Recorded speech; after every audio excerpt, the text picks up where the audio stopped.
Salut tout le monde. Bon allez, je sortis juste de l'eau. Voilà, cet après-midi, sur les coups de 4 heures, je suis descendu sur Panazol. Voilà mon petit terrain de jeu de l'après-midi, donc jusqu'à... il est 6h30. Ah, excusez-moi, je vais le camion. 6h30, donc ouais, je sors plus de l'eau, comme je disais. Donc j'ai pêché 2 petites heures et demie. Je suis venu ici pour pêcher en infotoc. Donc j'ai commencé sur tout ce parcours. Ça n'a rien donné, j'ai juste laissé des nymphes. C'était déjà pas mal, hein. Donc j'ai laissé des nymphes. Et puis juste après, comme je voyais qu'il y avait quelques gobages à droite à gauche, petit coup de téléphone à madame. Allô chérie, tu peux me ramener ma canne et puis mon gilet? Et par grand amour, ou par pitié, je sais pas, elle me l'a ramené. Donc merci Céline, merci beaucoup. Donc voilà, allez, dans cette vidéo, vous allez voir une pêche d'ombre, ce qu'il faut pas faire, ce qu'il faut faire, et ce qu'il faut pas faire, mais ce qu'il faut faire. Donc ça va être dur. Non, c'est vrai que là j'ai eu une pêche, je vais vous laisser regarder, hein, puis c'est tout, hein. Ce sera plus simple. Puis surtout, si vous avez la main qui vous démange ou la souris qui vous démange, n'hésitez pas d'appuyer un petit peu sur le côté des abonnés, le petit pouce bleu, et puis la petite cloche, si vous avez envie de suivre mes débats, pardon. Je sais pas, peut-être l'un et l'autre. On verra par la suite si vous êtes sage. Enfin, aujourd'hui c'était encore un plaisir, une jouissance d'être au bord de l'eau, de s'amuser avec les ombres de la Vienne, parce qu'ils sont très difficiles les vilains. Donc voilà, allez à plus les amis, photo, au revoir, petit coucher de soleil, donc on voit pas bien, mais voilà, c'est nickel. Bon visionnage à tous, ciao, bisous. Bon, voilà, je suis descendu, la berge ici elle a dû travailler cet hiver avec tous les courants, parce que c'est très difficile à descendre. Donc voilà, et puis là ça gobe sur le dessus là, dans les courants aussi ici, donc les courants je les ferai après. Là je vais faire en remontant un petit peu là. Là-bas il y a plein de gobages. Puis après je me ferai le plateau comme je vous ai dit au-dessus là. Il y a un chasse de perche là-bas, tous les coups. Et bon, vivement qu'on soit dehors, ça oxygène un peu. Ça fait du bien. C'est surtout ça le principal. Hop là. Ça gobe même juste devant, alors c'est vraiment tout petit hein, ce qui gobe. On va essayer d'en faire monter au moins. Alors qu'est-ce que ça va être? Eh ben, un joli ombre. Ben voilà. Un joli ombre de la Vienne. Allez Coco, doucement, doucement, doucement. Voilà. Donc voilà. Oh là là là, doucement, doucement. Bien noir, bien belle ombre. Allez pépère. Hop là. Alors vous voyez, c'est surtout petit hein, par rapport à mon doigt, voilà. Sur de la micro-baitis, c'est entre la baitis et la caïnis on va dire. Donc j'ai déjà eu 3-4 refus, enfin pas refus mais des tout petits qui ont essayé de la prendre, que j'ai pas réussi à faire monter plus que ça. Et l'autre était un petit peu plus loin là-bas. Il y en a encore un autre qui est pas mal. Donc voilà, ça y est.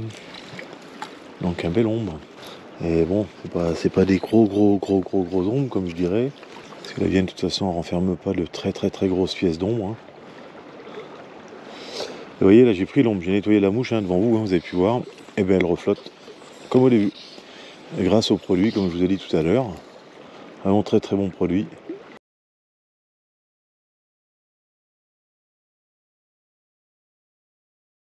Alors ils sont très chiants sur les dérives, les ombres, ben, comme partout, vous me direz.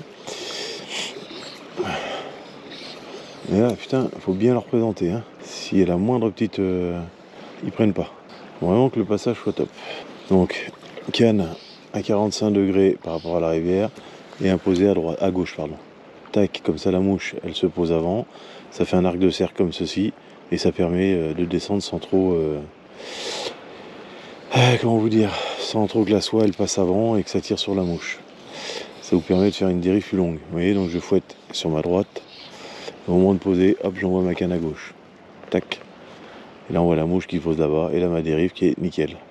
Oh, il y en a encore un autre beau là-bas. On va avancer un petit peu. On a vu un autre super beau. Très mauvais posé que je viens de faire. Trop rapide, il a claqué l'eau. Donc on va laisser faire, on va descendre un peu, voilà. Attends sous le gobage que j'ai vu. Donc comme j'ai dit, je fouette à droite pardon, et je viens poser à gauche. Tac, là. Hop là. Oh le joli loupé. Là, j'ai une belle dérive. Hop là. Putain, loupé. Donc elles sont bien, et ils sont bien sur les toutes petites baitis. Je vous dis en 18. Ouais, je suis mal placé en dérive, je suis trop près de moi. Oh putain. Je vais me faire surprendre par le gobage. Et lui, je l'ai senti au bout des dents, je l'ai chatouillé. Comme quoi la taille de la mouche, la dérive fait énormément. Bon, je lui ai cassé les dents, je l'ai senti au bout de la ligne. Je me suis fait surprendre et je l'ai piqué.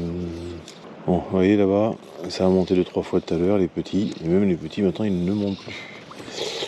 Donc déjà très petits, ils sont bien éduqués. Donc là, le secteur, il va être mort. Je vais pouvoir remonter un peu plus. Oh, j'en ai un autre beau là-bas. Il y a même plusieurs beaux là. Après, on va se décaler, ils sont juste devant moi. Là. Alors, j'aime pas pêcher en amont total, parce que ça dérive trop vite. Et souvent, on les loupe. Et le fait que ça dérive vite, et qu'on a une mauvaise dérive dès les premiers lancers, ça alerte les ombres. Et après, c'est mort. Faut vraiment avoir une dérive 3/4. Alors, ça a gobé, mais c'était pas sur la mienne, hein, je vous rassure. J'étais 50 cm en dessous. Tac, là, je vais être bien. Coupé. Vous avez vu comme moi, je me suis fait bouffer la mouche. Saloperie. Alors ça, c'en est un qui peut remonter, parce que je l'ai pas piqué. Hein. Par contre, la mouche qui virevolte comme ça, c'est pas bon. Alors des fois, c'est rien d'aller pêcher loin. Vaut mieux avoir un beau posé et se rapprocher tout doucement. Comme j'ai dit, d'avoir évité de la soie qui traîne dans l'eau. Alors voyez, le posé, de la façon où je le fais, ça permet d'avoir une dérive plus naturelle et plus longue. Vous voyez, elle suit bien les tasses blanches. Là, elle commence à... Voilà. La soie, elle tire dessus et je suis plus dans la bonne dérive. Mais les barres, elles suivaient bien les taches blanches et tout. Les taches blanches qu'on a sur l'eau. Et là, la mouche se pose et là, je laisse faire. Vous voyez, la dérive, elle est propre. Elle est très belle. Et là, ça me permet de pêcher sur 3, 4, 5 mètres de dérive. Au lieu de 1 mètre ou 2 mètres. Alors qu'en amont pur, on va pêcher sur 2 mètres ou 3 mètres, pas plus. Et on va parler de la petite canne aussi que j'utilise. Donc 10 pieds soit de 5. Pour les grandes rivières comme la Vienne, la Dordogne, même petite rivière, hein, ça m'est arrivé de la prendre sur le plateau. Donc le plateau de 1000 vaches, hein, bien sûr. Vous avez vu, c'est une canne qui vous lance les bas de ligne. Alors j'ai 2 fois la canne en bas de ligne. Donc en gros, j'ai 20 pieds et demi, quoi. Et cette canne, c'est tout simplement une petite Airflow. J'en avais parlé l'autre fois. C'est la Streamtech V2, comme vous pouvez voir. Donc une canne qui pousse, qui reste vraiment médium, mais qui pousse aussi quand même, et qui vous permet d'aller chercher des grands lancers. Alors c'est une canne qui est dans les 160 €, avec une soie offerte. Et j'ai toutes les loupées comme ça ce soir. Ah, enfin, pendu. Voilà.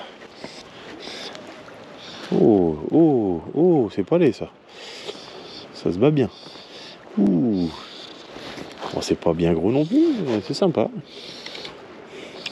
Et le tout en 12 centièmes, je crois. Alors, vous voyez, les mecs, ils descendent en 10 centièmes et quelques, parce qu'il faut... C'est de la connerie. Ce qu'il faut, c'est le bon posé, la bonne dérive. Oh, c'est un des plus beaux que j'ai fait ce soir, celui-là. Voilà. Et hop, hop, doucement, doucement, doucement, doucement. Je te tiens pas. Voilà, un beau. Allez, pépère. Pas trop oxygéné. Voilà. Et là, sur l'eau, plein de micro-baitis qui volent de partout. C'est tout petit, c'est tout petit, c'est tout petit. Si j'arrive à en choper une, ça serait cool. Merde, j'en avais une dans la main. Hop là, il est là. Il y en a plein pourris partout. C'est la micro-baitis, c'est tout petit. Hein. Pareil, je l'avais dans la main, il est reparti. C'est le bruit. Enfin bref, les poteaux. Bon bah voilà. Il y a un joli coucher de soleil derrière. Super top. On voit que l'œil de la caméra est hyper crade. Donc on est fini. Super. Donc dans cette vidéo simple, j'ai commencé à pêcher en début d'après-midi. Il était quoi? Enfin début 4 heures passées. Donc à 4 heures cet après-midi, j'ai décidé de descendre sur la Vienne, côté Panazol, dans Photoc. Je me suis aperçu que c'était pas bon. C'était pas la bonne méthode, c'était pas le bon type de pêche. Donc j'ai téléphoné à madame, qui a eu la gracieuse amour de m'emmener ma canne et mon gilet. Je sais que ça aurait été mon pote, il m'aurait dit va te faire foutre. Mon gilet, j'ai changé et j'ai bien fait. Voilà, des jolis loupés, un cassé, des décrochés, enfin bref, je pêche comme un manche. Le peu que j'ai pêché, parce que là il est quelle heure? 6h30. Donc en 2h30 de temps, je fais 4 ombres, j'en loupe 2-3, donc c'est pas mal. Je t'ai venu pas pour chercher l'ombre spécialement, mais au moins déjà le cheval. On est en deuxième catégorie, hein, on est sur une rivière de 2. Puis en plus on est sur le bord de la Vienne, on est plus à l'entrée de Limoges, vous voyez.